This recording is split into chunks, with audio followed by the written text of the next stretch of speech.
Guys, happy morning! It seems that you guys are not happy. I know the belief that you hold at the beginning of the journey defines the journey. Let us assume today is the beginning of a new journey to see to it your plus 2 goes out with flying colors. With that, I would like to again wish you to bring you back to alignment. Happy morning, guys! Happy morning, sir! Yes. Now, before we could start, I also need to get aligned to whatever I am trying to teach, and I need His grace. So, we have a small prayer which we would like to actually start off whenever it comes to addressing the students. So, we always consider students as God. There is a lot of God in them. There is a lot of miraculous things that would be possible by each and every one of you sitting here. If I can link the grace and you perfectly, miracles are going to be possible. So, please keep your eyes closed and I will be saying few prayers. You can repeat it after me. All of you close your eyes. Either come to Namaskara Mudra or open up your arms whichever way you are comfortable. And please repeat after me. It has to be repeated. Feeling thy presence. Everybody? Feeling thy presence. Feeling thy grace. Feeling thy radiance. You are my source of faith and strength. You are my source of faith and strength. You are my path and destination. You are my path and destination. And I am always connected to you. And I am always connected to you. Nothing of me Nothing of me and everything of you. and everything of you. Lead us higher, Lead us higher. lead us deeper, Lead us deeper. lead us beyond, Lead us beyond. lead us to you. Lead us to you. Yeah, please open your eyes. The second important turning point in everybody's life is your plus 2 result. If a person has to start and become an MTech engineer, if he has to start and become a surgeon, if he has to start and become a scientist, yes, 10th is very much important. At the same time, plus 2 is the most important turning point of your life. This is where your journey to your profession starts. So, taking this plus 2 very, very seriously is the motive of today's class. So, we will discuss about what are all the positive attitudes that is required for you to start from today so that 1 year down the line, you are going to actually face an exam which is going to be conveniently giving you the score that you are anticipating.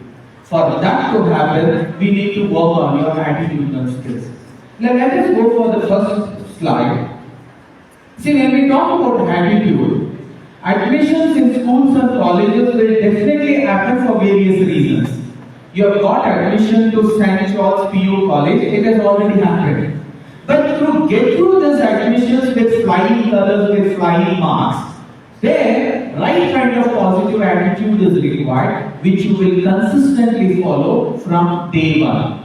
Today's class is all about discussing what is that attitude that is required for you and me. So we'll be discussing about the positive attitude and how proactive you will have to be.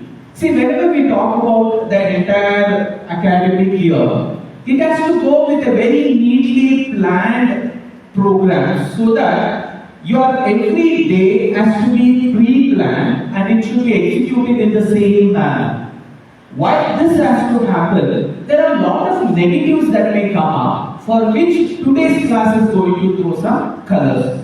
So we will be discussing admissions in schools and colleges will definitely happen for various reasons. All of you have taken admission for plus 1. Now plus 1 is completed. For you to complete plus 2 with flying colors, what is that positive attitude that is required and what kind of negative attitude I will start giving up right from today. That is the purpose of today's class.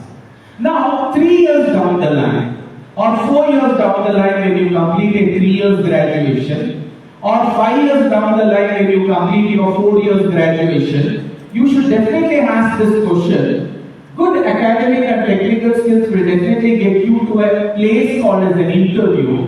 But if you want to get through the interview, that means getting selected in an interview, if that has to happen, you need what is called a right kind of positive attitude. That is what we are going to discuss. Now, as I am discussing this, let us understand the basic positive attitudes or the basic negative attitudes which each of every one of us. Let me explain you like this. All of you saw your 10th standard result. When you were looking at the result, what did you feel? I'll talk about myself. When I saw my 10th standard result or when I saw my plus 1 result, something deep inside me told, this is not my result.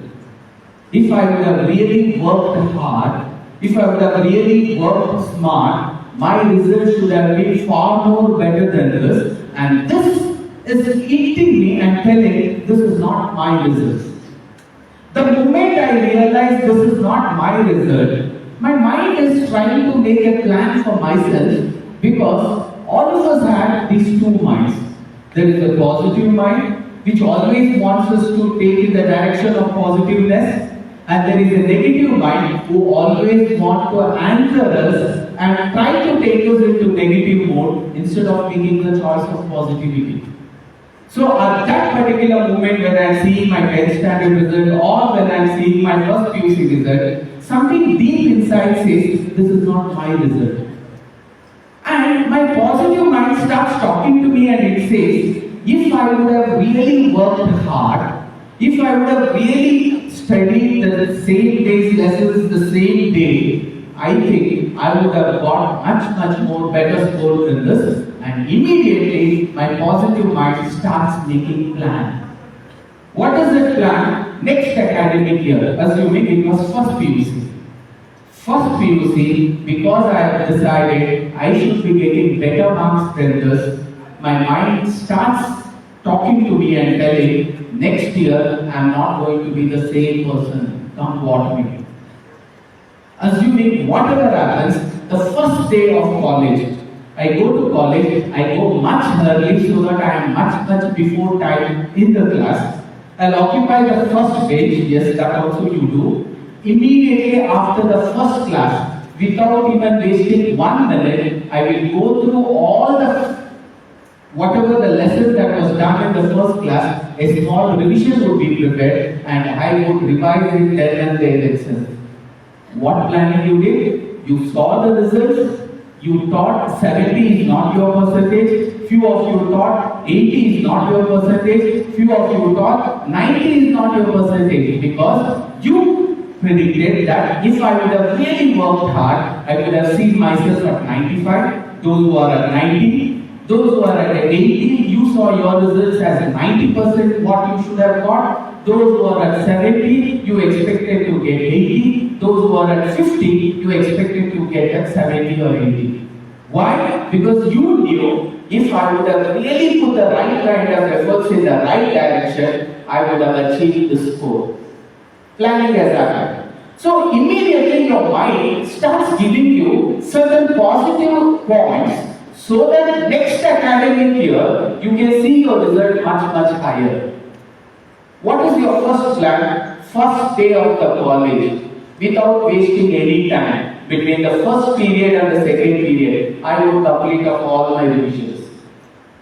And after the second period, between the second and the third, I will finish off the second period revision. And in the lunch break, without spending 1 hour for lunch, only spending 10 minutes of the time for lunch, I would do what is called as a small recap of what was done in the entire first 4 classes and get ready for the next 2 classes after the lunch break.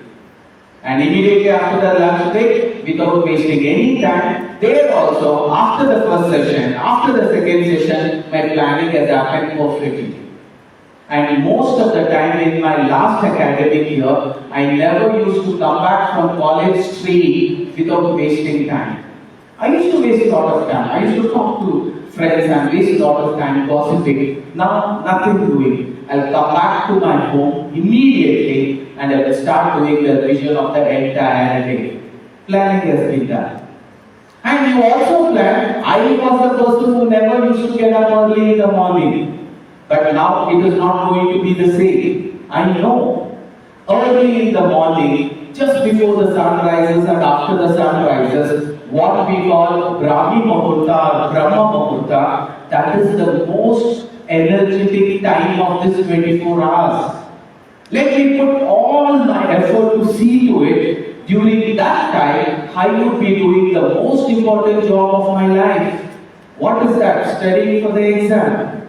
Planning has happened.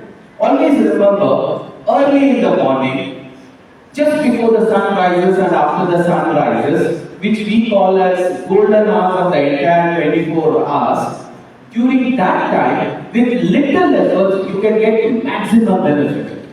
But there are other hours of the time where you put more efforts, but still you will never get the results. So we call that time as golden time, and golden hours of this 24 hours. You have made a plan, come what may, I am going to seriously study during this golden hours.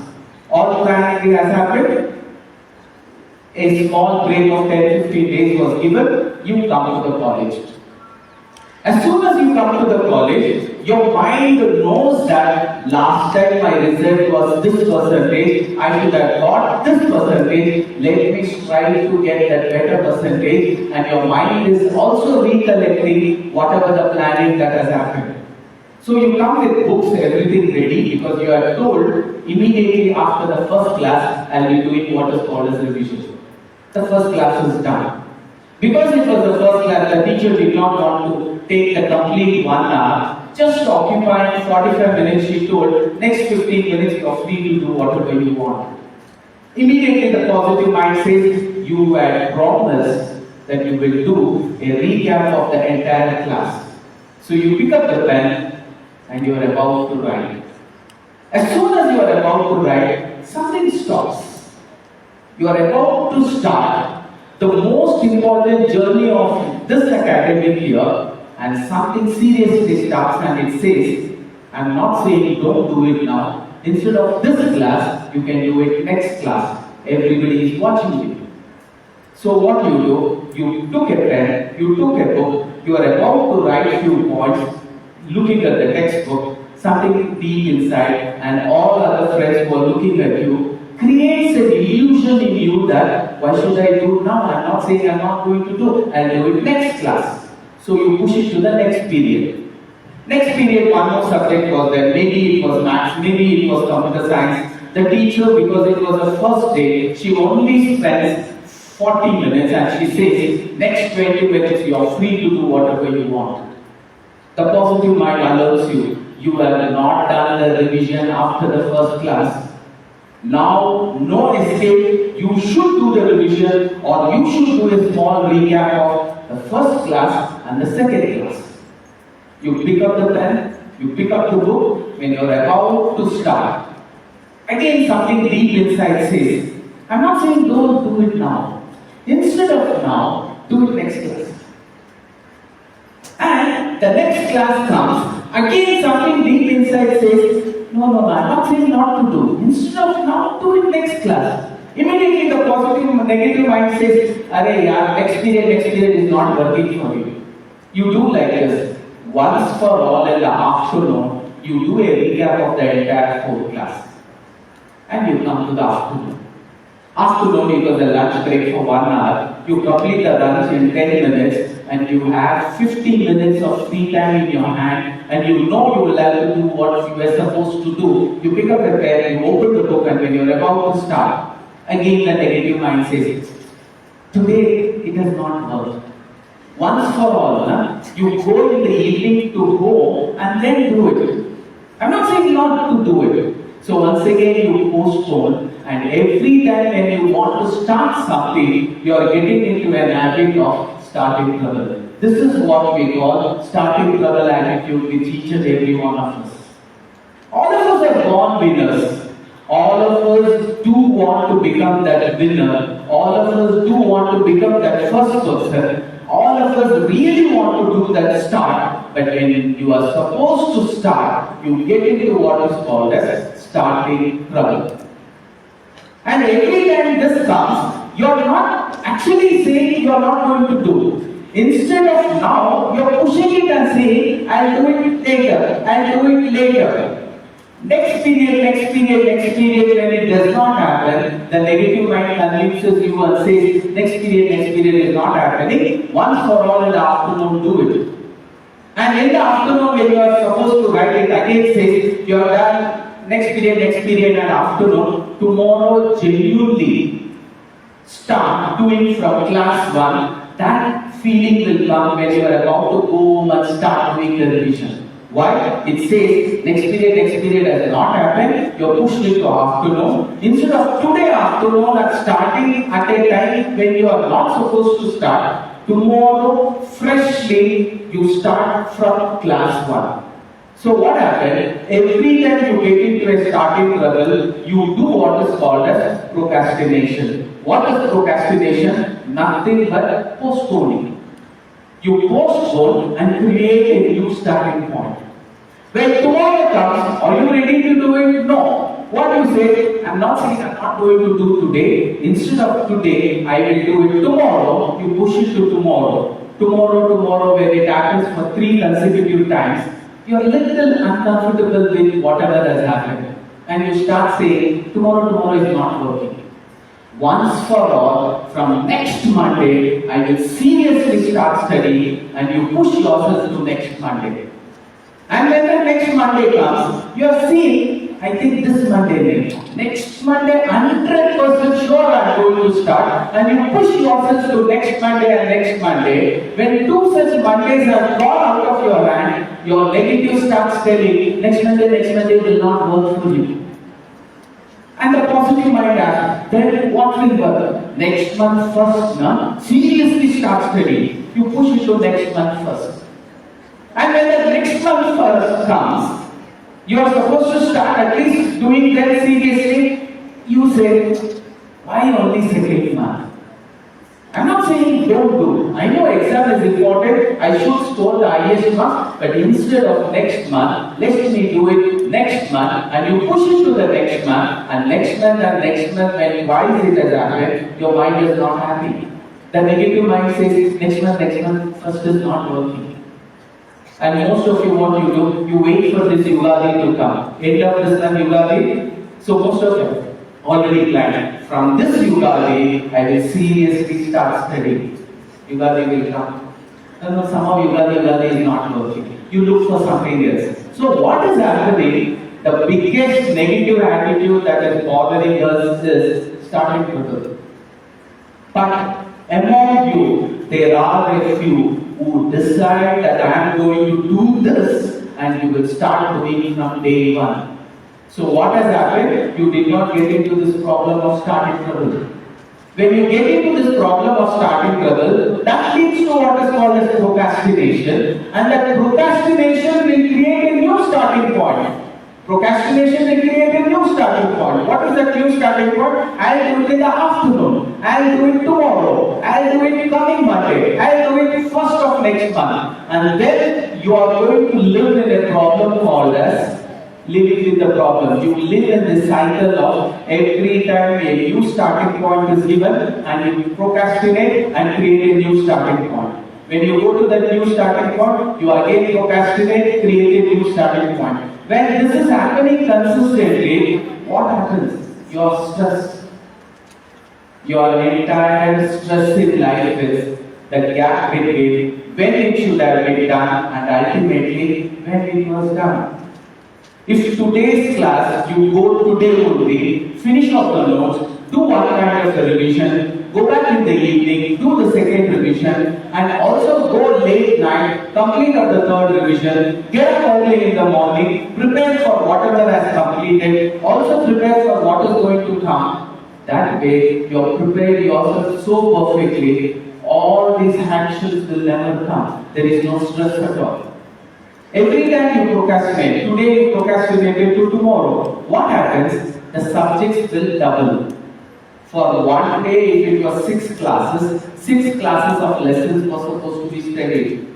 When you push it to tomorrow, you will have to study 2 days of classes. When you push it to next Monday, you will have to study 1 week of classes. When you push it to next coming first of next month, you are actually taking a burden of 1 month's classes.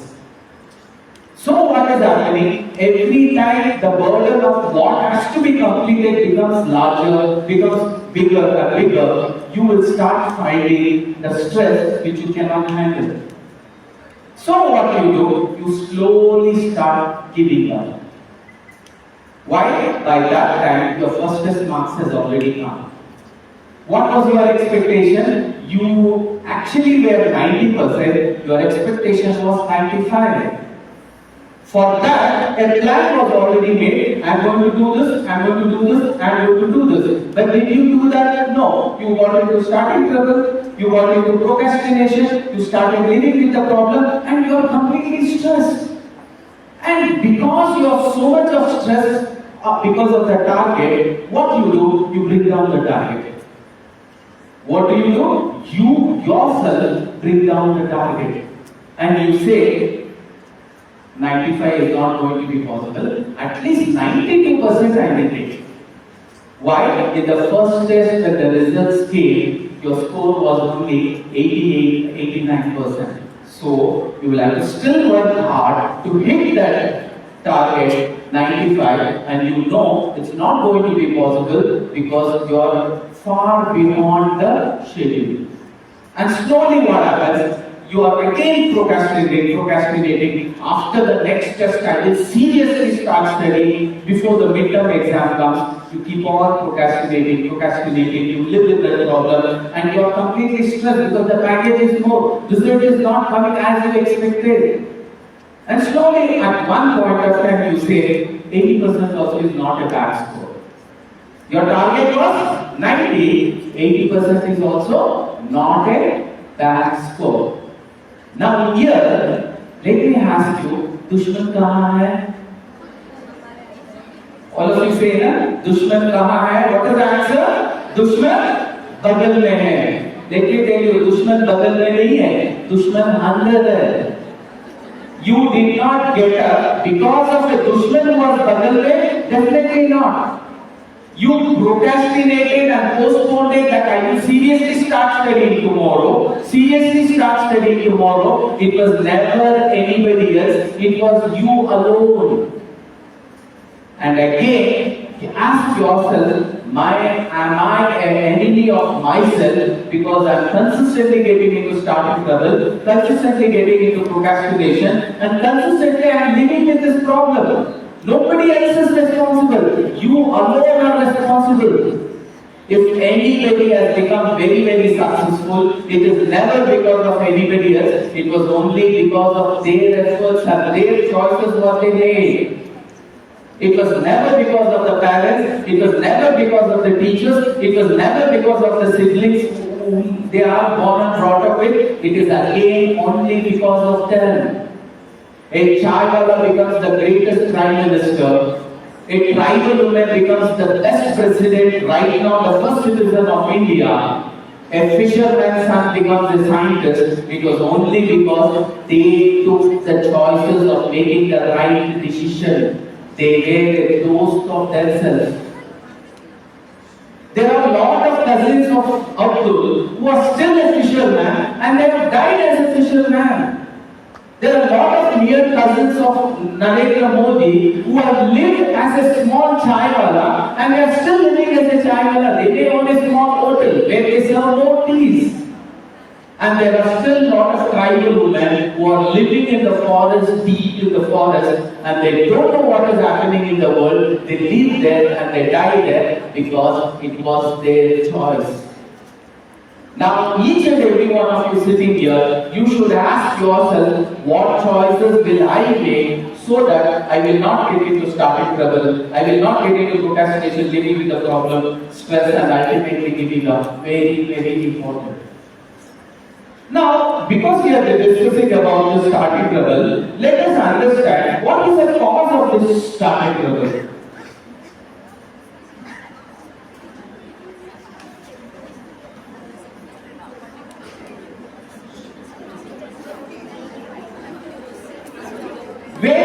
exactly is the cause of the starting trouble? If I know starting trouble or procrastination is happening because of this, the origin is this. I am looking for a light of this particular bulb. I cannot go and handle the bulb. What I should handle? I should go and find out where is the origin of the switch, from where the electricity is coming. So when I switch it on, this is going to automatically get switched on. I will have to look for the origin of what it has come from where it has come from. So in your life, in order to overcome this, what we call starting trouble, let us understand where is the troublemaker. Who is the troublemaker? So let me explain you who is the troublemaker. Just to give you a small point, how many of you have an habit of putting an alarm and going to sleep? Raise your hands. Putting an alarm and then going to sleep. And how many of you are sure that you are going to get up in the morning? How many of you are sure that you are going to get up in the morning? Let me tell you, the most unsafe place in this world is the bed. Maximum deaths are happened on the bed, not on the roads. If you just Google or ask for ChatGPT, he will give you certain research that was done, and it was told that maximum deaths are happening on the bed, not of your age. I am just taking as a general deaths that happen. Now, taking this into consideration, you fixed an alarm. All of you fixed an alarm. How many of you get up before 4?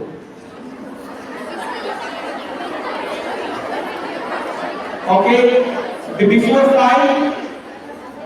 Before 5? After 6?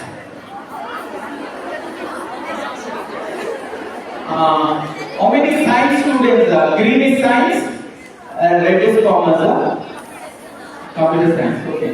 How many of you after 7? Your principal is watching your eyes. After 7. Good. Now, just before I told you, the most important time, what we call as peak hours of this 24 hours, is early in the morning. Early in the morning, before the sun rises and after the sun rises, we call it as the most sacred time. That is the time when you guys will have to be studying, and that time, if you are going to lie down in Shavasana, ask yourself, what is the objective of your life? You want to lie down more, or you want to get alert and become that miraculous person? Your choice has to be, I will be alert and become that miraculous person. Now, you have fixed up an alarm. Few of you told 4 o'clock, few of you told 5 o'clock, the alarm is fixed. You do a little bit of revision of whatever the class that has completed today from all the periods. You go and you take a nap. Early in the morning, as you told, the alarm rings. What will you do? As soon as the alarm rings, you get into the same old problem, you are starting trouble. You go and you snooze it. You immediately go and you snooze it.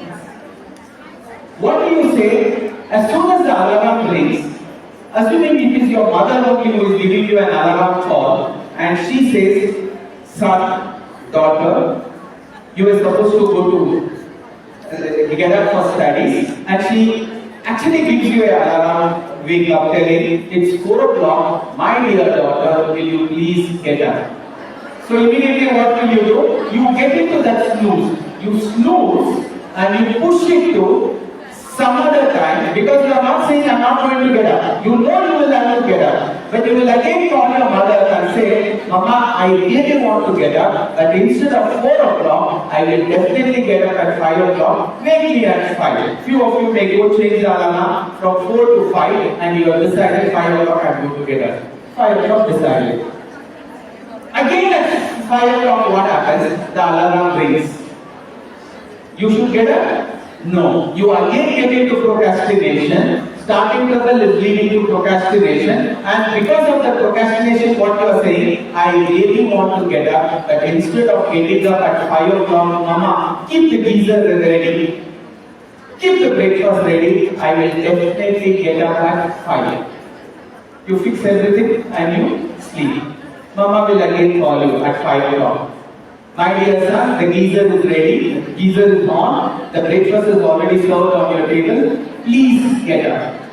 Now again you shout, Mama, give me 2 reasons why should I get up. Then what Mama will do, she's coming to the first floor. You're sleeping. She removes the sheet bedsheet that you are wearing, and she shows a keychain and she says, my dear son, you will have to be in your college at 7. That is the reason you will have to get up. Please remember, if you don't go by 7, you will not be able to start because you are not a student anymore. You are the principal of that college. Attitude does not care where you shape them. Ultimately, attitude will shape your life. So you will have to decide what is the origin of the starting point. Where exactly this difference of procrastination is happening on a daily basis. If I need to conquer this so-called starting point, what should I do? I should change the way I start my day. I should always fix myself telling if my alarm is going to hit at 5 o'clock, I will definitely get up at 5 o'clock so that I will not make myself feel like I have got into the starting trouble attitude. Each and every one of you who are sitting here, you will have to promise yourself, come what may. Come what may, from tomorrow, if I know even after keeping the alarm at 4 o'clock, I will only get up at 5 o'clock, please don't fix the alarm at 4. Fix it up at 5 and get up at 5 because you will start feeling, I did not get into starting trouble. You will start realizing, I did not get into starting trouble, I exactly got up at the same time, and that means you have actually crossed that starting trouble and you have gone into starting your work. When you get into no starting trouble, you will not have procrastination, you will not live with the problem, you will not be having stress, you will never give up. So what should I do? The wake up and the get up time should be brought closer. As soon as the alarm rings, it is wake up. You are already awake. But are you getting out of the bed and starting to study? No. You are creating a gap there. Instead of creating a gap there, if you can bring your starting point, wake up and get up, closer, closer, closer. At one point of time, your wake up time and get up time should be exactly 4 o'clock. That means you have conquered your first negative attitude of getting into consistent starting trouble.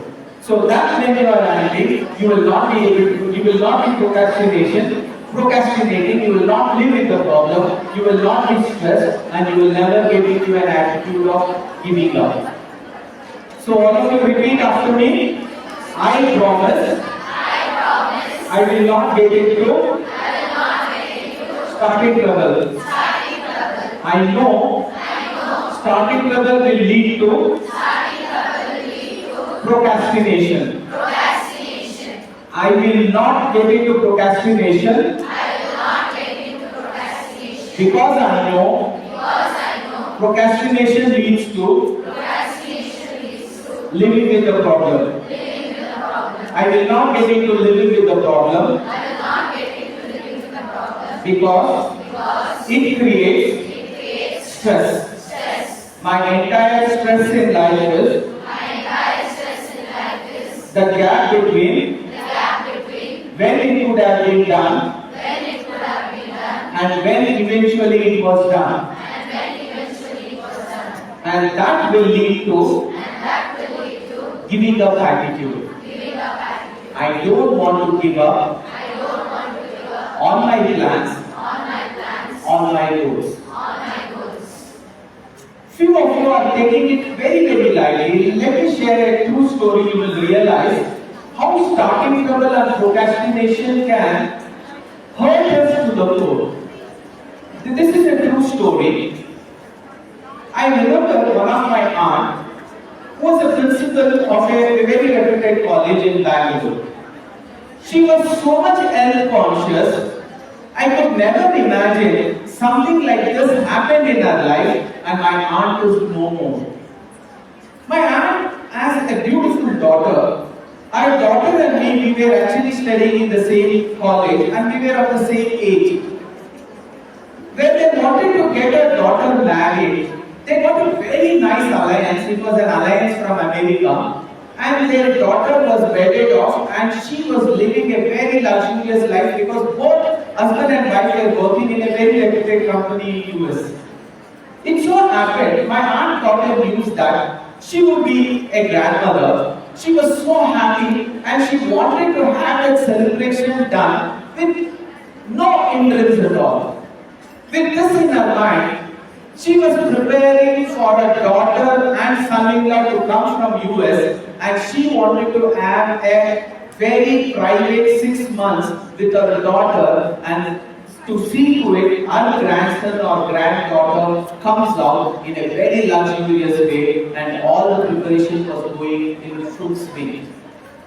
One day she realized there was a small pimple in her breast. Recently we had this cancer day and I am again alerting you how the starting level procrastination living with the problem can lead to such disaster you will never be able to understand. And she started to develop a small pimple and she knew it cannot be neglected. She had to go to the hospital. Right at that moment she got a special news and this daughter wanted to surprise her. To her daughter and the son-in-law who were supposed to come after 1 month, they had booked a ticket and they told they are coming tomorrow. And she had to, for the first time, get into this attitude of starting trouble and she decided, I'm not saying I'm not going to go to the doctor. It could happen to your mother, it could happen to your aunt, it could happen to your grandmother. Take this very, very seriously. She, for the first time in her life, got into the starting trouble. Instead of going to the hospital, she decided, I will not go to the hospital now. Let my daughter come. After 1 week or 10 days, I will go to the hospital so that if there has to be any medication, I'll start later. The daughter comes and the son-in-law comes. The house is fulfilled with so much of happiness and days just runs away and 15 days are up. The small pimple what she had developed, it starts growing bigger, larger. And the day that was expected our grandson or granddaughter to come, it was just 1 month down the line. The house was prepared so luxuriously so that the newborn grandson or granddaughter is welcomed with open arms. And now the small pimple had grown big and there was a lot of pain in her. Somehow she never wanted to tell that in the family and make everybody get stressed. For the first time, she again does the same starting trouble by fixing up another date and telling, after my grandson or granddaughter is born, I will definitely go to the hospital for a checkup. Let me wait for 1 more month. And she pushes herself, getting into starting trouble, procrastinating, again fixing up 1 more starting trouble, again when it was supposed to be executed, procrastinating, and she kept on procrastinating. Right now, first test is going to come in another 2 months. You kept on procrastinating, and first test results has already come. You were expecting 80% and you got 70%. And you are asking to yourself, why am I not getting 80%? Is somebody else responsible for this? Nobody else is responsible for whatever my aunt did. She alone was responsible, and for whatever you guys do, you alone are responsible, nobody else. After a new granddaughter was born, the house was filled with celebration, but my aunt was expressing, having a very deep pressure of pain which she could not handle. We could see in her eyes. Just because it was an occasion, all of us could not completely focus on our aunt. We went out of sight because we were in a celebration mood. My mother spoke to her, we were in a celebration mode, and we never thought something like this would have happened because she was a principal of a reputed college. She used to actually teach students what is discipline. And here, for the first time, she became self-indisciplined. In your life, the exam that is going to come, +2, if you are not going to be self-disciplined, nobody else is going to be responsible. You alone are responsible. And the granddaughter comes to home. Now they have to do a 15 days naming ceremony. So what my aunt decides, because she had to do a 15 days naming ceremony, again she gets into an attitude of procrastination and she says, I will definitely go to the hospital, but instead of going now, I will go after the naming ceremony is completed. And the naming ceremony is announced. It was done in a very big, luxurious hall. She was wearing a sari which was too heavy for her, and the pressure of the pain, everything put together, my aunt could not handle. Right in the moment of when the puja was supposed to be done, she actually collapsed. Immediately we took her to an hospital, and even the doctor was known to us.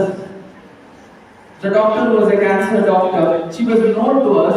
As soon as the doctor saw her, she did the first in this whatever that checkup. She knew my aunt was already in stage 4.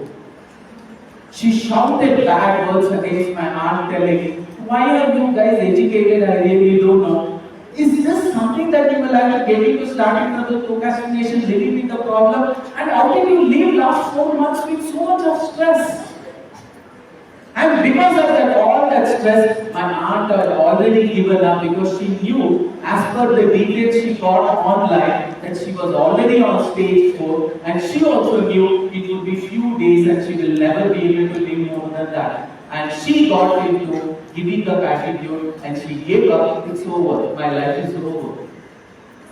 And exactly 20-25 days from there, we lost our aunt. Our aunt is no more.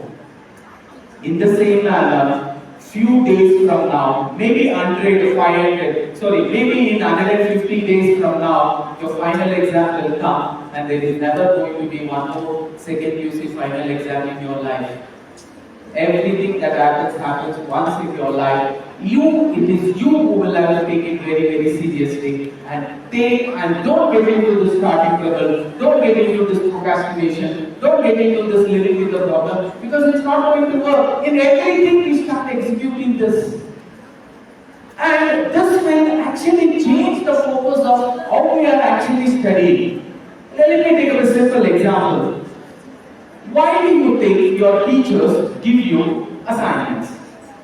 If I have taken a very interesting and very difficult topic today, it could be physics, it could be commerce. I know the topic is very, very difficult. So what do? After completing the lesson, I tell everyone, this is the most important topic. At least 20 marks to be expected from this topic. So there is no excuse. All of you are going to go home, write this 2 times in a rough sheet and submit it to me and create a beautiful record of this lesson, because it will help you in the exam and I give you a week's time.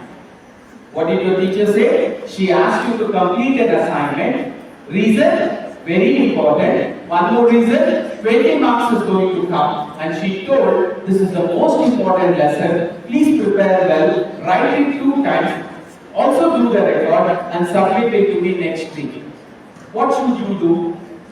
As soon as she gives, the same day you should go, you should sit, you should write, because you know by writing it twice, it's preparing you for the exam. By creating a beautiful record, it is preparing you for the exam. But instead of going and doing it then and there itself, what do? Instead of today, you say, I will do it from tomorrow.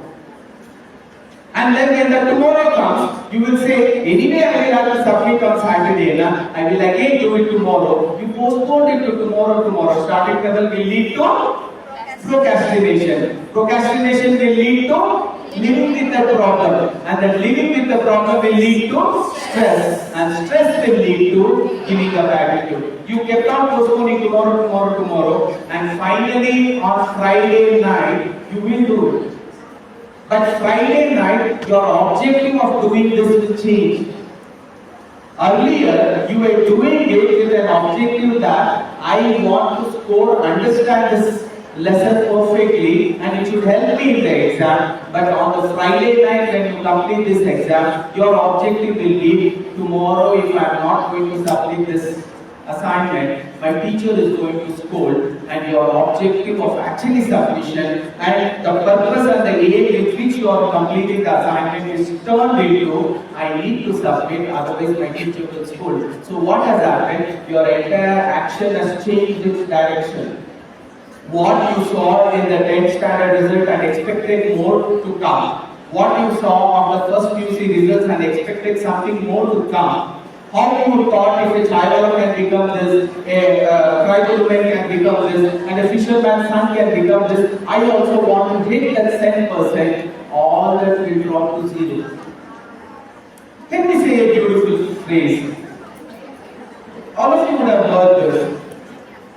Where there is a will, 3 times. Where there is a will, there is a way. Again. Where there is a will, there is a way. Again. Where there is a will, there is a way. Let us rephrase it. There is always a way. Do you have the will? The same college in last 5-6 years, there are been records where a student from this particular college has got ranking on the state level less than 10. That means there is always a way. From the same college, both in science, there has been ranks less than 10, less than 15. There has been multiple ranks less than 10, less than 15. Even in commerce stream, that means there is always a way. In the same college of X, so-called your seniors, they have scored 10% in most of the subjects. That means there is always a way by which you can score in science 10%, in commerce 10%, in computer science 10%. That means there is always a way. Do you have the will? Ask yourself this question. Do I have the will? Can you repeat it 3 times? Do I have the will? Repeat after me. Where there is a will, there is a way. Where there is a will, there is a way. Rephrase it. There is always a way. Repeat. There is always a way. Do I have the will? Take your hand, put yourself and say, do I have the will? To score 10% in every subject. It is possible, it has been happening in the past with the same teachers, it has been happening in the past with the same setup, with the same infrastructure, and it has been happening in the past, which shall happen now also. But the choice is, are you ready to take up this challenge? When you say yes, you should not get into starting trouble, you should not get into procrastination, you should not get into living with the problem, you should not get into stress. You start showing this even in small to small things. Let me explain you. My age started getting grayer at the age of 19. What should you do? You should immediately rush to the doctor and find out why it is happening. You should not get into starting with the procrastination, living with the problem, getting into stress and giving up. What you do, instead of going immediately, you again procrastinate. I started developing small pimples on my face. Small pimples. What should you do? You should immediately go to the doctor and say, why is this happening? Can I really work on it? But what do? Instead of going immediately, you always get into starting trouble. I started seeing small white patches on my body, and it was very few, 1 or 2 here and there. And immediately I knew I had to go to a doctor because I knew anything which is healthy related, it is irreversible. There can always be a prevention, there cannot be a permanent cure. My aunt couldn't have been cured at all. She could have prevented it by going when it was stage 1 only. Always remember, from when your 80% will drop to 60%, you will not know. Whatever the first PUC score if you have got, from when that percentage will fall to 10% less than that, 20% less than that, you will not know. Time simply runs away and your score also will run out of your hand. So it is very, very important you be cautious every time. When the hair is going actually great, you should have gone, you procrastinate, I'll go it next week, I'll go it next month, I'll go it next, and finally you go and the doctor is looking at you, everything is right. And he's saying, doctor, can you do something about it? Amma, you should have come when few hairs were at least black. What shall I do now? So one or two people, the doctor would have advised you something, he would have done something, you go when there is pimples all over and you say, doctor, can you help me? When few lessons are covered, you did not understand, you will have to go up to your teacher and say, ma'am, can you explain me, this is not coming. When the lessons are one or two, or when the topics are very few, if you can go and get a small solution there, then ladies and people never go to stage 2, stage 3, stage 4. Instead, what you do, you keep on procrastinating, and finally you land up on the previous day of exam and knock your lecturer's door and say, ma'am, I'm not getting any of the lessons. How can she help you? Because the starting level has pushed you to an extent where you have got into an irreversible place. Whether it is studies, whether it is your health hazards, or whether it is cancer, irrespective of whatever it is, you should never get into an attitude of starting level because it will definitely lead to procrastination, and that procrastination will consistently lead to creating more such starting levels, and that will become a living in the problem attitude. And that living in the problem attitude will actually push you to get into stress. What is stress?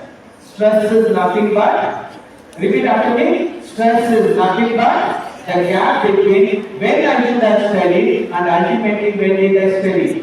What is examination stress? Examination stress is nothing but when I should have studied and actually when did I study. If on that day's job, whatever the lessons, you go on the same day, you memorize, you write it multiple times, and you complete it off, very stress for the next day. Your teacher announces that give you a surprise test, you will raise your hand, I'm ready. Why?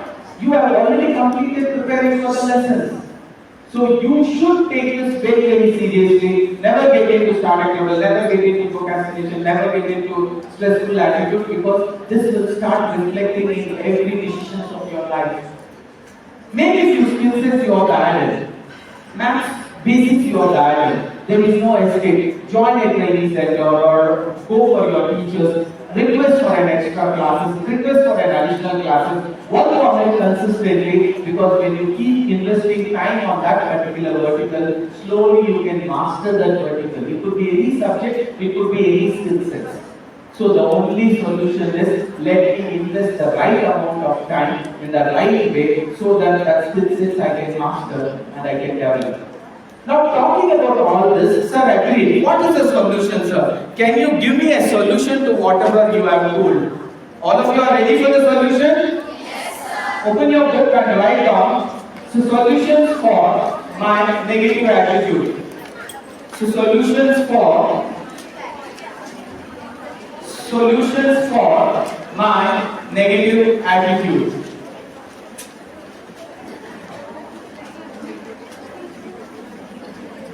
Guys, all of you are giving up will be like this. You would have worked.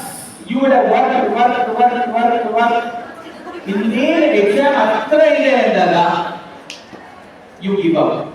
So it should always be consistent. That is what I mean by that. So there are three options. Please write down the first one. Attitude to plan and organize. Attitude to plan and organize. What I mean by attitude to plan and organize, have you ever seen your college is under stress? No. Why? They have a plan and they work exactly according to the plan. They have already decided the opening day of first UC, and your opening day has already happened, and they know within 1 week so many lessons have to be completed, within 1 month so many chapters have to be completed. The first test is going to be on this particular day, and the second test is going to be on this particular day. The first terminal exam is going to be on this particular day, because they have a plan and they are actually organizing themselves exactly according to the plan. So your work capabilities also should go as per the plan, and it has to be organized. In this planning and organizing, there are three verticals. The first vertical is time management. All of you repeat. There is a time for everything and everything in its time. Again, there is a time for everything and everything in its time. This is the first positive attitude that you will have to follow. What does that mean? There is a time for everything and everything has to be done in that time only. Just like your college has a timetable, you will never find two lecturers getting in and saying, this is my class, this is my class. It is already been prefixed. There is a time for this class and that class will happen in that particular time. Now, after the college hours, the kind of time discipline that you guys are going to follow will define where you are going to land yourself. There should be a perfect time what you get up. Yes, 4 o'clock is my alarm time, I will exactly get up at 4. 5 o'clock is my wake up time, I will exactly get up at 5. So fix a get up and wake up time which is common, and from there your timetables will have to start. There is a time for studying this particular subject, I will only study in that particular subject. So please follow this time discipline. Not only in studies, please organize yourself in other things also, so that you don't waste time. Your ultimate goal has to be how much more time I can invest in preparing for this plus 2 exam will define how good you are going to score in your plus 2. So there is a time for everything, everything in its time. That is called as the time discipline. You could have time for your parents, you could have time for your family members, but definitely you should not invest time in time wasters. What are some of the time wasters? Social media, Netflix, anything else? YouTube, all these social media. Mobile is the biggest time stealer. It has a very intelligent way of hypnotizing you, and you will not know, you will be seeing the reels. You would have started with 1 or 2 reels and you would have completed 50 to 60 reels, and half an hour to 1 hour of yours would have gone. So please avoid that. That will be the first discipline what we say, that is the time discipline. And the next important discipline is place discipline. All of you repeat, there is a place for everything and everything in its place. For whatever you do, let there be a place discipline. From your academic point of view, please have a place which is defined and scheduled only for you to study. Your study should happen in that particular place only. See, in this place discipline, there is something called as Vastu. It is an ancient wisdom which actually speaks about there is a definite place which has to be assigned for various activities. Bathroom has to be in one particular place, the worship room or a puja room has to be at one particular place, the kitchen has to be in one particular place, the reading room, what we call it as a reading room, has to be at one particular space, or a study room has to be at one particular place. Like that, if you can maintain a small study discipline, it can make a very big difference in your life. And you should only study at that particular place. As soon as you go back from home, pick up a table, pick up a chair. Let the table be of the height of what you use in the class. Let the chair be exactly to the height. Let it be an ordinary chair and table, but the height has to be uniform, exactly matching the height of your college chairs and tables. And you should only study there. And when you actually study there, you will start getting more results. That is what we say, there is a place for everything and everything in its place. What are the biggest time wasters? Can you tell me? What could be one of the biggest time wasters? Mobile. Then anything else? Searching for forgotten things. Searching for forgotten notes, searching for forgotten information written in which books. When there is no place discipline, you will be wasting 90% of your time searching for information. It could be things, the mobile phone, the mobile charger, your bag, your class book, your notebooks, your ID card, okay, everything, there has to be a place discipline. We waste 90% of our time in searching for misplaced objects. That is happening because you try to keep everything everywhere. So when you maintain a place discipline, there is a place for everything, everything in its place. You will never find the same discipline. You will be actually saving a lot of time. The place discipline also holds good while you are answering your answer paper also. While you are answering any kind of an answer paper, your lecturers would have given you a do's or don'ts. What are those do's and don'ts? This is the place where you will have to write, you will have to begin after the left margin. This is the place where the diagram has to be exactly aligned to the center. This is the place where the column will have to start. This is the color of the pen that you will have to use. Like that, there is always a place discipline how you actually put your answers into the sheet, and that will declare whether you will get 10% or whether you will get a little less than 10%. So that becomes very important. That is called as place discipline. Can we repeat it 3 times? There is a place for everything, and everything in its place. And the last one, there is a right way for everything, and everything in the right way only. See, whenever you study, because we are talking about your academic skills and positive attitude to become the best academic performer, are you actually following the right kind of study skills? No, we also did not follow, but experts have told if you can follow this in this particular discipline, you will get maximum results and you will get the best results in academics. Can I ask you, how is your study style? I'll just explain you. I open up a book. If I'm studying for 1 hour, what do? I open up an accounts book. I open up a biology book. I open up a physics book. I read, I put the information here. I read, I put the information here. I read, I put the information here. For the entire 1 hour, you are doing the same. Sometimes you feel, let me recollect if I know the answer. You try to go to recollect. When you are trying to recollect, it doesn't come. Start trouble. So what you will say, it's not coming today. Tomorrow I will do the revision. Today I will read next chapter also. But what was the purpose of reading? The purpose of reading is not to take information and put it here. In exam, what do? You take information from the memory and put it in the form of writing. In the exam, you take information from the memory and put it in the form of writing, and your practice has to be more on that, but your practice is taking information and putting it here. Very beautifully, the entire Olympic participants answered when the media people asked, were you stressed during the Olympics when we were playing the exact Olympics in the Olympian field? All of them told no. And they asked why.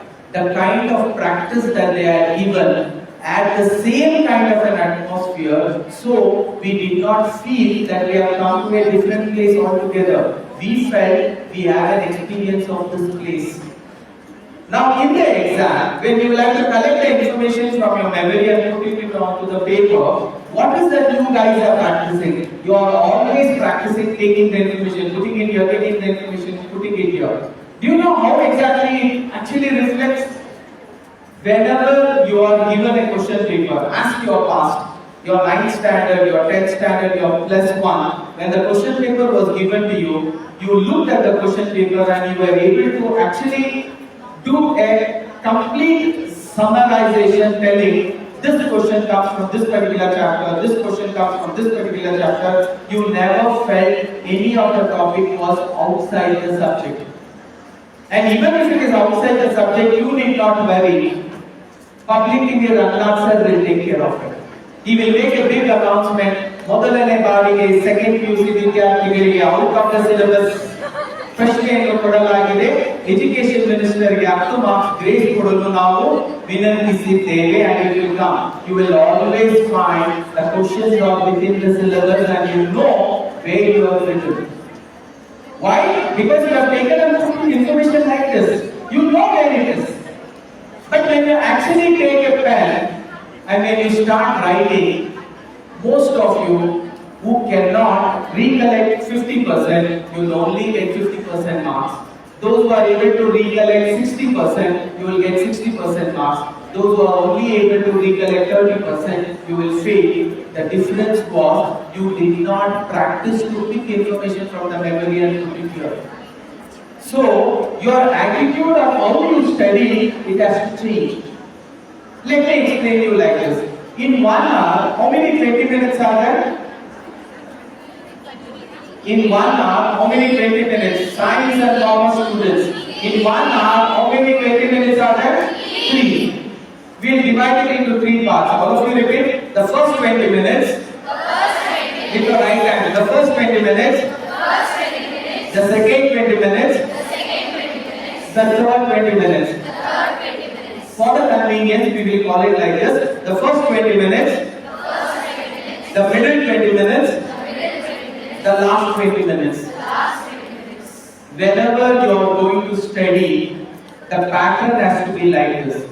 First 20 minutes, take the information, put it in your memory. Beautiful. Next 20 minutes, whatever you are preparing, create questions for that.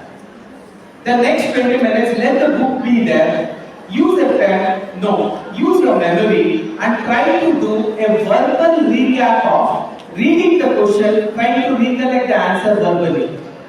Some of it verbally may not be possible, but still force yourself to do in the middle 20 minutes verbally, but it is only recollection. Maybe one of the points you may not remember, open the book, try to remember the point and try to revise. Open the book, remember, try to revise in the middle 20 minutes. The last 20 minutes, close the book, keep it there, use the question, use the answer sheets, just like the answer sheets that is given in your exam, a copy of it, something like that, and start writing answers to the questions that you have prepared. Because this is what you do in the exam. You may not get any something, but do not go open the book, you will be lost. So you will have to reschedule this again in the next hour. The first 20 minutes, take the information, put it into your memory. The next 20 minutes, do a verbal recap with the book on the table. And the last 20 minutes, close the book, put it into the rack and write in the manner you write in the exam. For whatever reason, you are not going to look into the book. When you do this, you will exactly be preparing according to the schedule. This is what has to be practiced from now on. Without taking much time, the guys, if there is any questions I would like to take.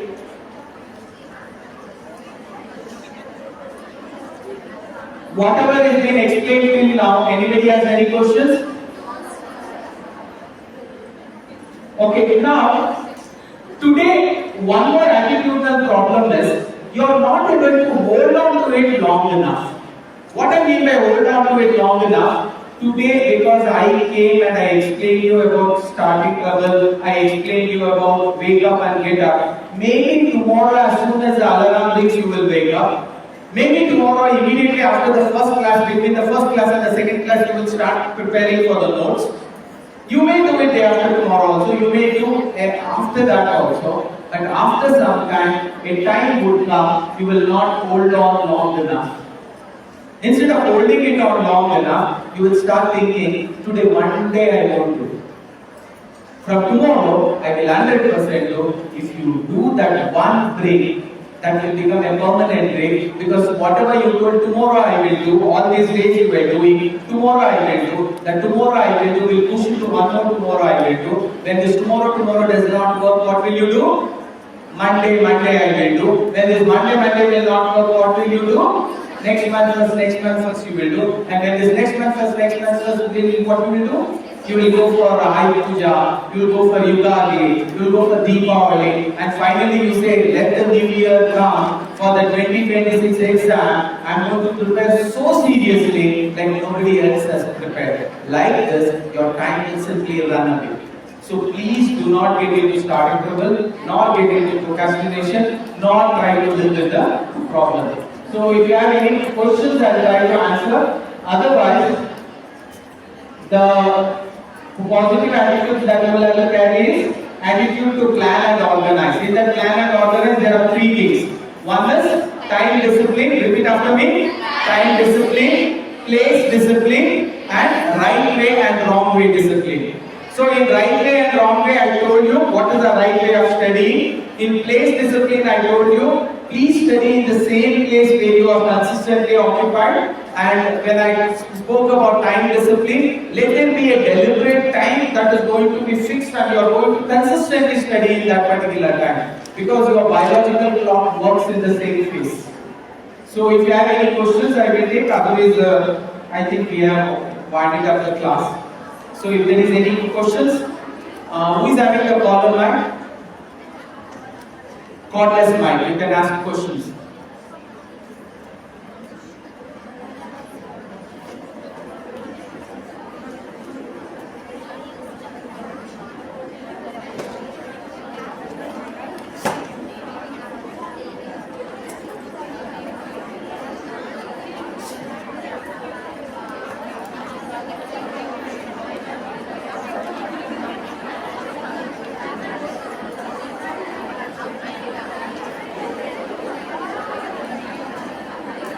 Any questions?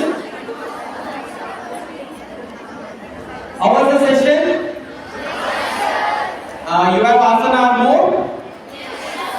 Any questions? After that we will take 20 minutes. We'll go into a small portion of a little bit of 5 minutes of meditation and 5 minutes of Shalmukhi Brahmari Pranayama, and then we will conclude. It will help us to introspect things better. Anybody has any questions?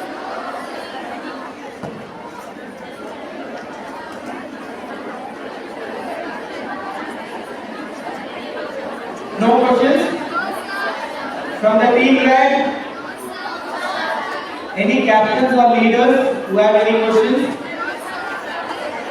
From the team green? No.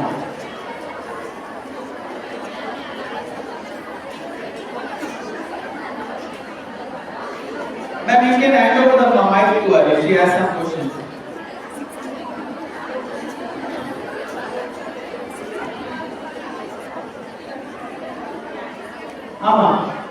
What's your name? What's your name?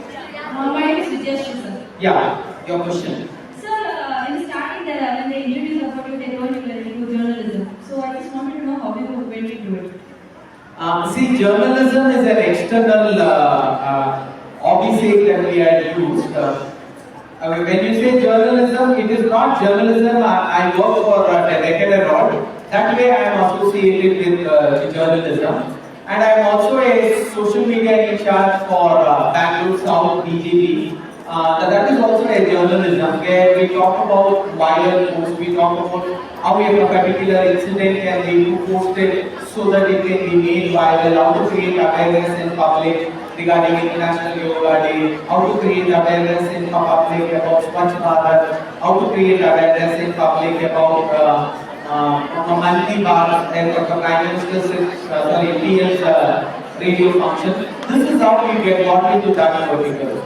See, gone are the days where the industry ruled the media. Today, each and every one of you can become a media person because of social media. You can go and actually do any kind of a posting. So that way, I ventured into that. I write blogs, I create videos, I create awareness among public. So this has become one of my hobby, and I have been associated with the Diginet from past 18 years. So that way journalism has been a part of me in my life. Any other questions? Okay guys, now a pin drop silence. I'm going to take 20 minutes of yours to explain a very important portion of life skills. Let me ask you this question. What is the goal of all goals? What is your ultimate goal of life? Engineer, doctor, marriage to the prince. What is your ultimate goal of life? Scientist?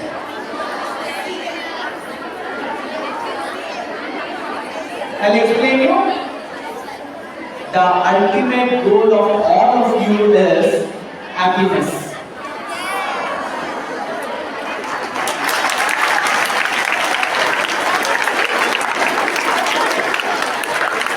But let us understand, are we living happy indeed, or are we always thinking about the past where we could have lived happily and we did not?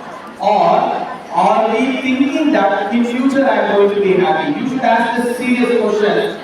Irrespective of what age you guys are, you should ask this very serious question. Are you always happy? Always be happy and keep others happy. Live and live happily and let others live happily. Share happiness, give happiness. Now that I am telling you all this, I am asking you, how are we living in our life? I'll explain it. For the first time, when you guys were at home, you were thrilling to go to school. Why? Because you saw your senior siblings who went to school and you wanted to go to school because you thought going to school is happiness. And what you did, you pushed yourselves to school and you came to the school. It was kindergarten. Were you happy? The first day you were happy, the second day you were happy, the third day you were happy, and slowly you started realizing, what happiness is this? I was very happy at home. Maybe when I go to first standard in a new building, I will be happy. You came to first standard. First day you were very happy, second day you were very happy. Even after a month, happiness was to the peak. And slowly you started realizing, what happiness is this? I was very happy in kindergarten, much more happier in my home. This is not happiness, and something happened and somebody started giving you this input. When you go to +1 and +2, you will be happy, and most of you came for this +1 to this college. Were you happy the first day? Yes, very happy. Why? Because it was a new beginning of your college days. First day you were happy, second day you were happy, third day you were happy. But slowly you started realizing so many subjects to study, examination pressure, and you started realizing there is no happiness here. There was much more happiness in my primary and high school, still more happiness in kindergarten, and much more happier at home. And slowly you started realizing there is no happiness, and this thing happened to you and to your teachers and me. When we were in +1 and +2, we thought this is not happiness. When we get into engineering, we can be very happy. So we pushed ourselves to engineering. First day we were happy, first month we were happy, and slowly we started realizing what happiness is this. And we started thinking, where is this happiness? That somebody told, when you get the first job you will be happy, and then we were hunting for that first job. It was a little painful experience. Guys, most of you are talking. It is a very clear message, I don't need your class. In God's book, there is nothing called as a denial, but an attitude of this, taking it negatively, is the most stupidest thing that you could do. One of the big newspapers has hired me to take up this today's class. I've come here with a serious note, putting all my energy to combine all 600 of you and trying to put some wisdom into your mind, because I know most of you are capable of doing that miracle. We don't know which one of you can hit that, what we call as a target, and make yourself happy, and make your parents happy, make your college happy. I am here to discuss something very serious. If you start talking to each other, the entire class will get disturbed. The entire class distraction will fall on you. You are becoming a time stealer of every one of them. You are a biggest thief. Thief is not the one who actually steals materialistic things. A bigger thief is this who steals non-materialistic, which cannot be accounted into any kind of the visibility, any kind of a calculation. But the time that you are going to waste of each and every one of you is something very serious, as that is what you do. You may be sitting here, ask yourself, what is your mother doing there? What is your father doing there? Your mother and father are working, sweating in this hot summer from morning till evening. Maybe few of them are not working in a luxury environments like an AC. And they are working, sweating because they know their daughter is learning something and she will make big out of this. With this anticipation, your parents pushed you to school, taking all the burden of earning as much money as possible so that they can put you into the best of the best schools, because they thought you going to school will create happiness for you and for your life. And that happiness is going to be lost forever because we have never actually learned to live in this moment. Right now, this is the moment. Can I use this moment so that this moment can transform me from what I was to a new what I can become? Every class has to be filled with this conviction. Come what may, this class I am going to observe it so seriously with so much of conviction. This class has to bring a difference in me. What I was before this class and what I will be after this class has to be different. Because you are not animals. I can't go in front of animals and tell the same session and expect a transformation from them, because they are not built so. The only gift God has given, we called as humans, is giving us a birth of human, though we could have been born as any such living creature, which are millions in count. Instead of selecting you to become one such creature, if He has chosen you to become a human, that means He has given a greatest gift to you. The gift of you can transform yourself by listening to people. And when such a person comes onto the dais, you will have to look up to him with a lot of respect. Just let me take whatever I can get. Maybe few things I may not get, but I will not disturb the class. I will sit in alignment. Maybe one such thing which my subconscious state observes can bring a miracle in me. It is not the capability of Dronacharya what he can do. It is always the alignment of a student what he can learn out of that Dronacharya. Great student was not Arjuna.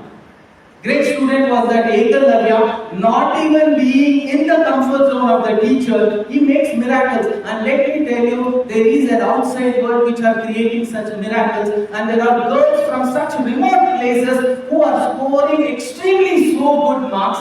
And there is a question that we will have to ask ourselves: blessed to be in the city called as Bangalore, blessed to be in a college like this, what difference am I making when God has given me so much of comfort zone?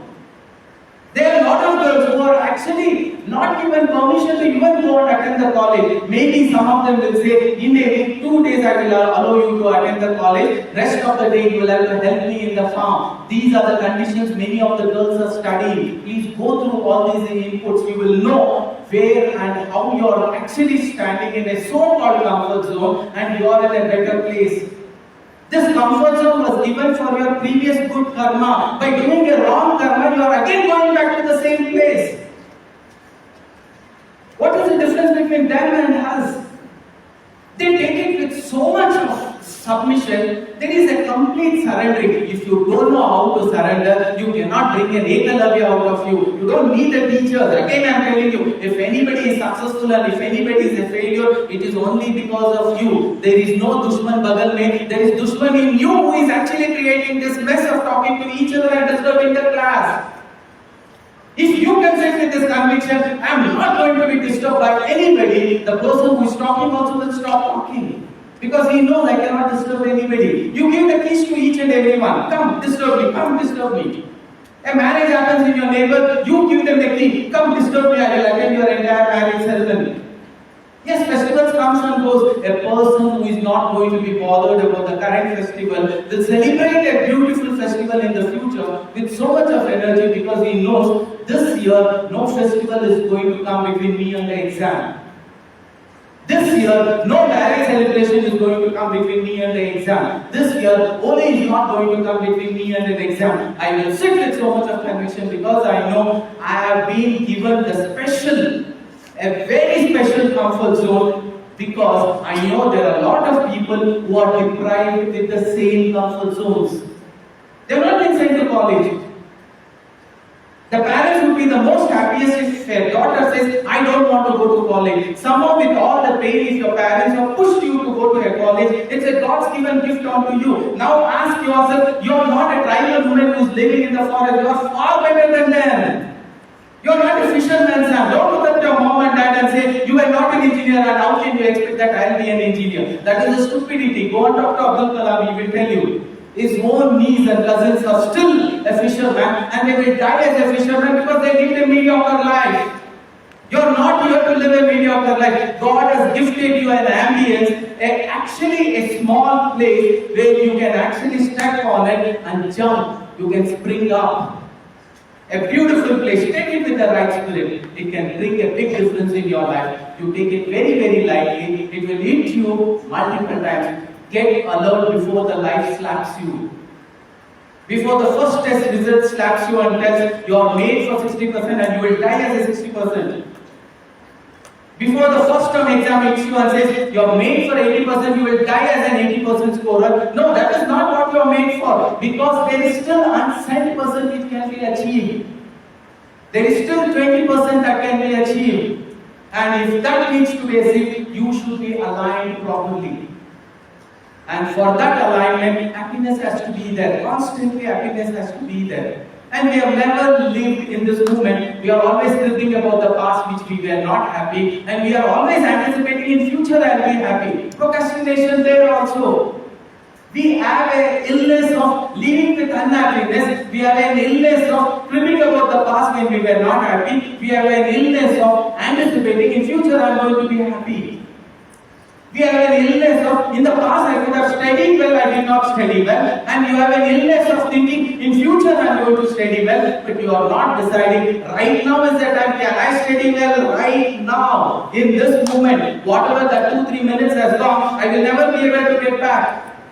Past is the past. So every minute that is being given to me, gifted unto me, let me live it with so much of conviction that moments of life that I have introduced, that I have been given chance to live, that should transform me from what I was to a better of me. Animals also live, you also live. They also die, you also die. They also reproduce, you also reproduce. What's the difference between them and me? From yesterday to today, if I am not grown, I am actually living an animalistic life in human form. That's all. Ask yourself, how many days have you lived like an animal in human form? Then you are not the person God should have selected to give you a human birth. He should have made you something else. That means you have occupied a place or a space of somebody else, because that somebody else in your place would have done miracles. You also have this.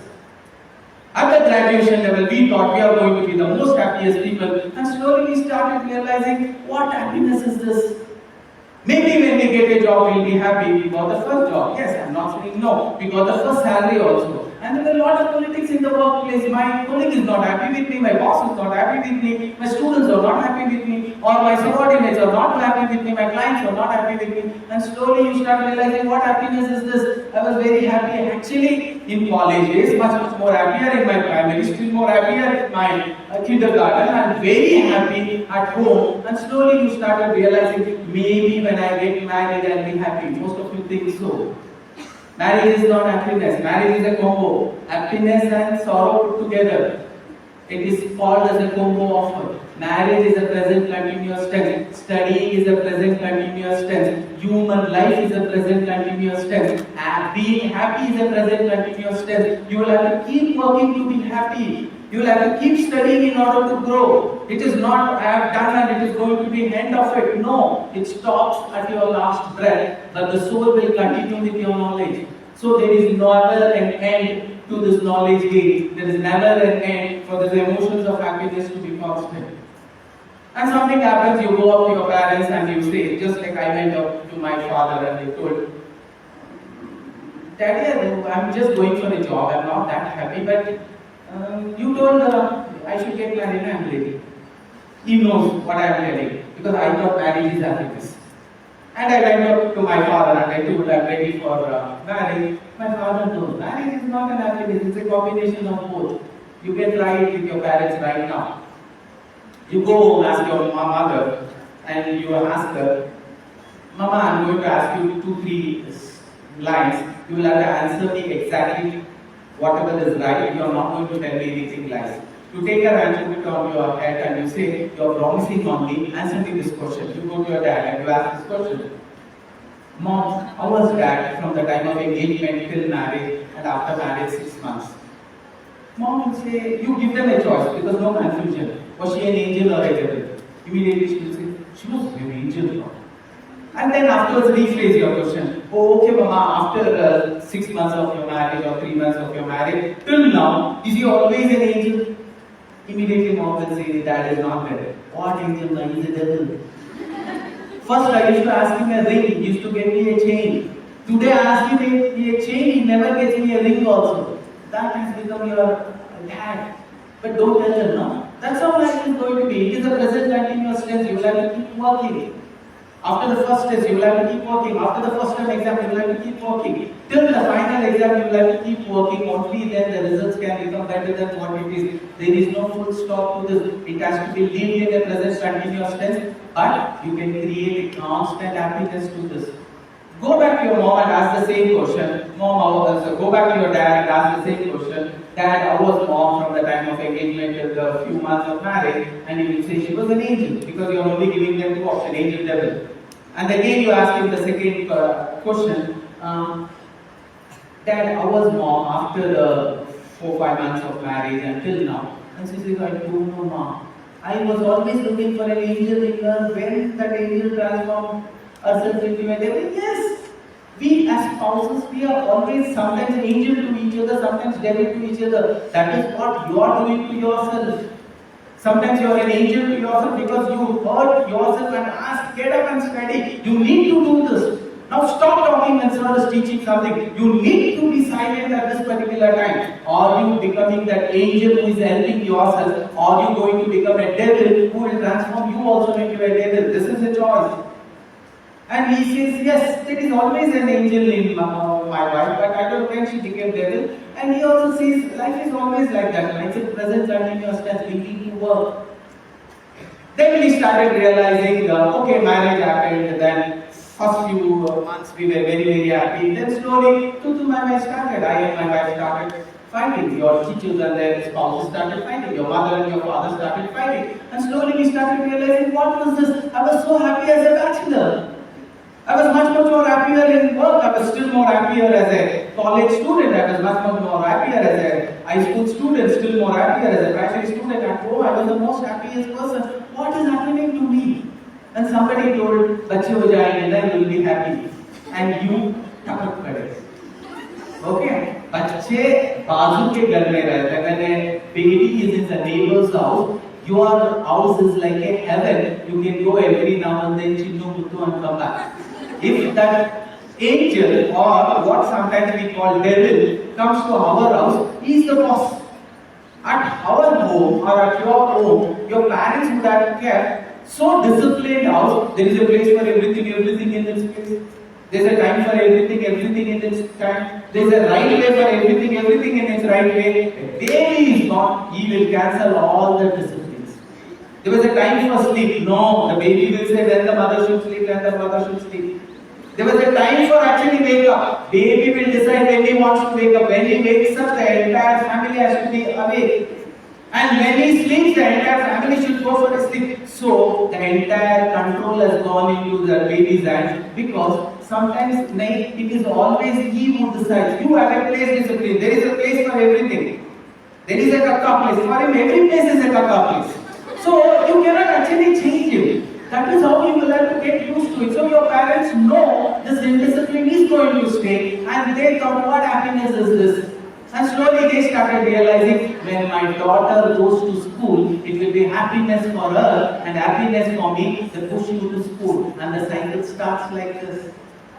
But every time when something happens, right now when your parent is given a choice, how is your daughter now and how was your daughter when she was an young girl, then he says, Amma, she doesn't listen to me today at all. At least when she was small, I would have hit her, give her a chocolate and persuade her to do something right. Now it has become impossible for me to do. And she is also tripping about the past where she could have enjoyed that happiness. And she is anticipating in future I am going to be happier. And slowly she started realizing, what happiness is this? That's how life is going to be. You will have to learn to live in this moment. Right now I have this moment. How much of this time I can use for this target of my exams, for this target of the marks that I want to achieve. It has to be a present continuous tense. Can you live in every moment of your life and try to go very close towards your goal? That has to be your objective. Most of you do not use happiness in abundance. You use happiness as though if you use more of happiness, your happiness will become scarce, full of scarcity, and you will lose it. So what do we do? If at all we need to wish somebody, assuming, oh, what is your good name? Huh? Okay, now where is your birthday?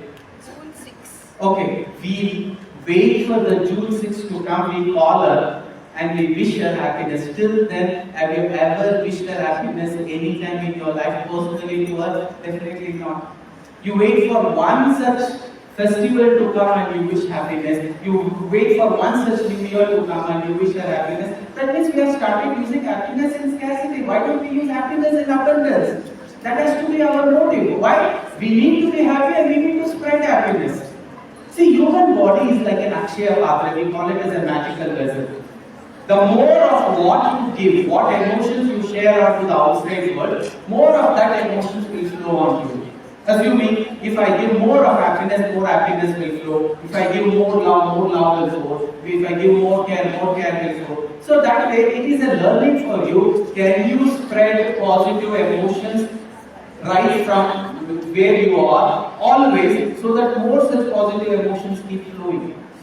But we are actually using the word happiness also in a lot of scarcity. So sometimes we don't know whether you are wishing or cursing.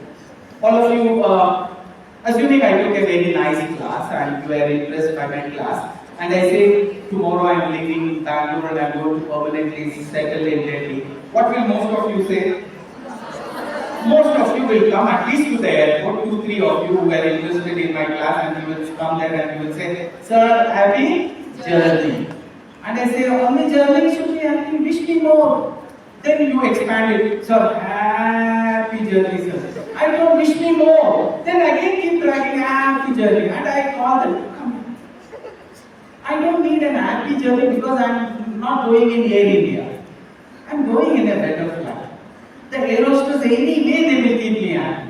For that 1 hour of journey, I ask them cold water, little hot water, coffee, cold coffee, not so cold coffee, anything, any number of times I call them, they will serve you like you are everything for them, and that happiness is always there. I need happiness after I land and I live there permanently forever. But ask your conversation, you don't want to give that, you always say happy journey. Assuming today was Saturday and there was a very big week because all the days you were busy studying a lot of things, and you know the Sunday is going to be Yugadi or Monday is going to be your Ramzan for whatever reason, what do you wish? Happy weekend. You wish, no? What do you wish? Happy weekend. Do you think it's a wish or a curse? I'll explain you. It is a wish. Definitely, yes, happy weekend is always a wish and you want it to be happy, it's beautiful. So, how the flow goes. Saturday afternoon, when the school, college leaves you, you are the most happiest person because you know tomorrow is Sunday. There is no test, there is no exam, nothing is at home, you can spend with your family. You go home taking your own free time because you know it is Saturday and tomorrow is Sunday. Your happiness is so high. You go, you are not worried when to go to bed, you are not looking at the clock, when to have your dinner, because you know tomorrow is Sunday, your happiness is to the peak. You have your dinner like you have never had your dinner. The most best dinner of the entire week will be Saturday night's dinner. Because why? Tomorrow is Sunday. So happy. You have your dinner, maybe 11, maybe 12, maybe 1, maybe 2, maybe 3. Clock is not going to decide when you are going to have your dinner. Your happiness is going to decide when you are going to have your dinner. You have your dinner, go to bed, and the best sleep you get in all the weeks is Saturday night sleep. The best. You are not worried whether the alarm rings or not. Wake up, get up, stress, starting trouble, nothing. Why? Sunday.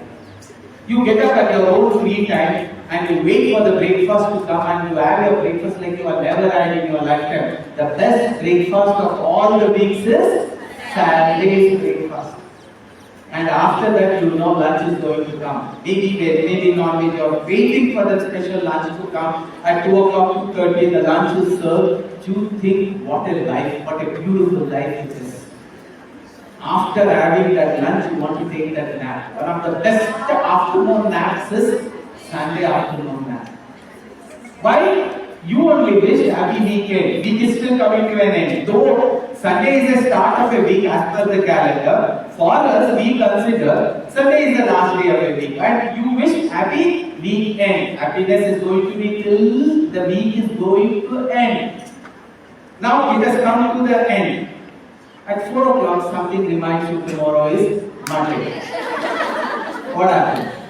Your entire emotions is disturbed. You feel like going to that calendar, tearing that Monday, taking that Sunday 1, Sunday 2, Sunday 3, because you don't want to go to the same college. We as lecturers, we don't want to come to the same college. Yes, that is why. That is what we wish. What do you wish? Happy weekend. Sunday evening is the worst evening of all the weeks. And Sunday night is the worst night of all the nights. And the worst sleep that you will get is the Sunday night sleep. Most of them will not sleep Sunday. They will be scolding everybody, even God, even lecturers, even principal, even Malik sir, and then you will end up with Sunday, and Monday blues will start, and you will be thinking, why is this life? Why? Because you wish so. So we are a group, we don't want to do average wishing. Happiness has to be constant, happiness has to be in abundance. So we don't want to wish good morning, good afternoon, good evening, good night. So what we do, we wish happiness. Can all of you repeat instead of good morning, good afternoon, good evening, good night? And most of your communication is connected to a circuit of these kidneys. You know, your one kidney is there. Most of your circuit is connected to kidneys. But our circuit is connected to the heart. Because heart can smile, heart can create happiness. Kidney has created happiness too. But कभी-कभी वो भी करता है. Okay, yes, happiness has to be abundant. So what we will do, instead of good morning, good afternoon, good evening, good night, we will say happy morning, happy afternoon, happy evening, happy night. With me, faster. Happy morning, happy afternoon, happy evening, happy night. Happy afternoon, happy evening, happy night. Louder. Happy morning, happy afternoon, happy evening, happy night. Again. Happy morning, happy afternoon, happy evening, happy night. Again. Happy morning, happy afternoon, happy evening, happy night. Why only morning, afternoon, evening, night? All the weeks done? We will start from Monday to okay? Happy Monday, happy Tuesday with me. Everything from Monday, Tuesday, Wednesday, Thursday. Oh, let me see now. Ready, steady, go. Happy Monday, happy Tuesday, happy Wednesday, happy Thursday, happy Friday, happy Saturday, happy Sunday. Happy Monday, happy Tuesday, happy Wednesday, happy Thursday, happy Friday, happy Saturday, happy Sunday. Few of you are doing lip movements. Happiness will not come to you with lip movements. Okay, get involved. Connect your heart, not the kidney. Let there be a facial expression that you are happy. Again, happy Monday, happy Tuesday, happy Wednesday, happy Thursday, happy Friday, happy Saturday, happy Sunday. Let me see the green is strong or the red is strong. Now the red will do. Happy morning, happy afternoon, happy evening, happy night. Happy Monday, happy Tuesday, happy Wednesday, happy Thursday, happy Friday, happy Saturday, happy Sunday. Now, why is this? I really don't want to that Friday also. When is this class meeting over? Okay, now let us see you. Happy morning, happy afternoon, happy evening, happy night, happy Monday, happy Tuesday, happy Wednesday, happy Thursday, happy Friday, happy Saturday, happy Sunday. Monday to Sunday. How you want Monday to Sunday? January, February to December. Everybody knows? Ready, steady, go. Happy January, happy February, happy March, happy April, happy May, happy June, happy July, happy August, happy September, happy October, happy November, happy December. Again, happy January, happy February, happy March, happy April, happy May, happy June, happy July, happy August, happy September, happy October, happy November, happy December. Now the right will do. Ready, steady, go. Happy January, happy February, happy March, happy April, happy May, happy June, happy July, happy August, happy September, happy October, happy November, happy December. Now go. Happy January, happy February, happy March, happy April, happy May, happy June, happy July, happy August, happy September, happy October, happy November, happy December. There are 4 seasons. Now what is it? Summer. Happiness in summer, happiness in winter, happiness in rainy, happiness in spring. Happiness has to be constant. The climate is not going to decide whether I am going to be happy. I will decide I am going to be happy. Ready? Steady? Happy summer, happy winter, happy rainy, happy spring. Everybody. Happy summer, happy winter, happy rainy, happy spring. Again. Happy summer, happy winter, happy rainy, happy spring. All of you already happens like this? A small body language. See, whatever you do, when you can use proper body language and involve your entire body, just like we say yoga, Yoga is a combination of body and mind. If I can bring both body and mind and then do, it can do a lot of miracles. So, I want all of you, we will do it with action. We will, same action. We will start from morning, afternoon, evening, night. We will do morning like this. Happy morning, happy afternoon, happy evening, happy night. All of you. Happy morning, happy afternoon, happy evening, happy night. App is not doing. I'm ready to do till evening 8 o'clock. Are you ready? So whoever is not doing, ask him to do. Ask her to do. Ready, steady, go. Happy morning, happy afternoon, happy evening, happy night. Morning, afternoon, evening, night. Forehead, okay. On your neck, on your chest level, on the abdomen. One, chest, abdomen, below. Okay. Happy morning, happy afternoon, happy evening, happy night. Again. Happy morning, happy afternoon, happy evening, happy night. I'll ask the teachers to do because we already had this session. Morning, afternoon, evening, night. Okay. Now we have week. We'll start from Monday, Tuesday, Wednesday, straight will be Thursday, Friday, Saturday, Sunday. Okay? Ready? Steady, go. Happy Monday, happy Tuesday, happy Wednesday, happy Thursday, happy Friday, happy Saturday, happy Sunday. Again. Happy Monday, happy Tuesday, happy Wednesday, happy Thursday, happy Friday, happy Saturday, happy Sunday. Again. Happy Monday, happy Tuesday, happy Wednesday, happy Thursday, happy Friday, happy Saturday, happy Sunday. Now we have months. Okay. 7 months. January, February, March, April, above the forehead, at the chest level, May, June, July, August, okay, at the abdomen level, September, October, November, December. Ready? Steady, above the head. Ready, steady, go. Happy January, happy February, happy March, happy April. 2 years, okay. Happy May, happy June, happy July, happy August. Down, happy September, happy October, happy November, happy December. Once again, ready, steady, go. Happy January, happy February, happy March, happy April, happy May, happy June, happy July, happy August, happy September, happy October, happy November, happy December. Okay, it is not putting a kapha like this. It is gaining the energy. Now hold your hands like this. Irrespective of everybody, irrespective of, in spite of, whatever the situation is. Whatever the subject is, my happiness is going to be always constant. Please take once again. Ready, steady, go. Irrespective of, in spite of, whatever the situation is. Whatever the situation is. Guys, like this when I do, it becomes pushpa. Okay, like this when I do, whatever the situation is, body language, whatever the situation is, my happiness, it come on, my happiness will remain constant. Very good, big round of applause.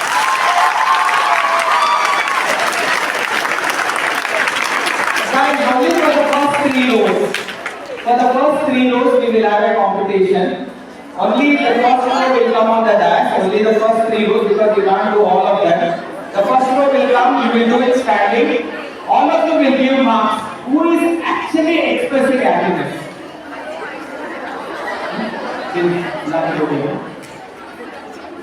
At least one of them we will do it and then we will go. The first row, Kaka, go over the dash. Go.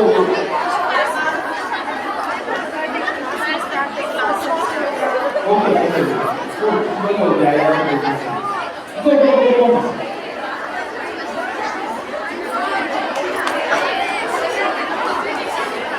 Guys, along with them you will do it and then we will wind up.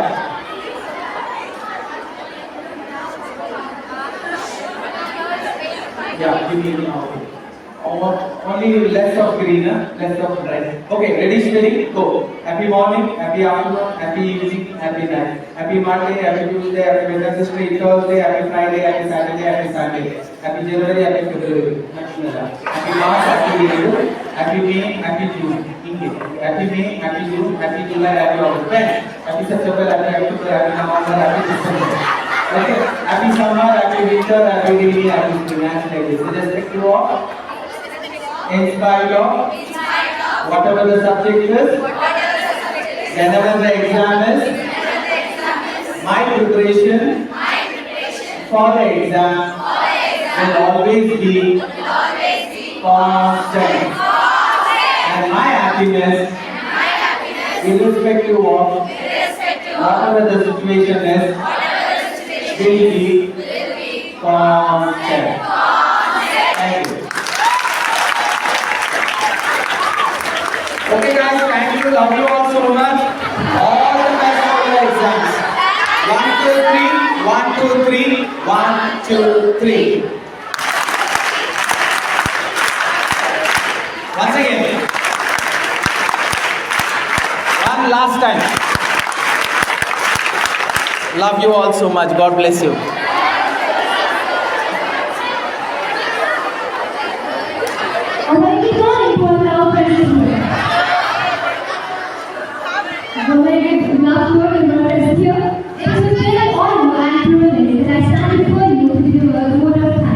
For this truly inspiring session conducted by Dr. Mallikarjuna on the power of positive attitude and its vital role in contributing to the personal growth of our students. Dr. Mallikarjuna, your session today was nothing short of transformative. The wisdom you shared about cultivating a positive outlook in life has not only encouraged us, but has also empowered us to look at challenges as opportunities for growth. You have provided our students with invaluable insights and practical strategies that will surely serve as a guiding principle in their academic journey and beyond. Your emphasis on adopting optimism as a habit and focuses on continuous self-improvement will undoubtedly leave a lasting impression on their lives. I would also like to take a moment to thank our principal and our respected lecturers for making this wonderful session possible. Your efforts in creating such enriching learning opportunities for our students are deeply appreciated. Dear Mallikarjuna, your words will resonate with us for a long time to come. Thank you once again for your time, effort, and invaluable learning. Thank you. Guys, the moment you leave this hall, forget good morning, good afternoon, good evening, good night. At home, with your parents, with your loved ones, with your sisters, with your principal, with your teacher. Spontaneity will just come. Happy morning, happy afternoon, happy evening. Irrespective of whatever the situation, exam, happy exam. Special class, man, happy special class, man. Thank you, sir. Today's students will be spending till 12:40. 12:40 you should come back to your class. Okay? Happy class. You can use the opportunity.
points whatever has been discussed, they will always remember for that.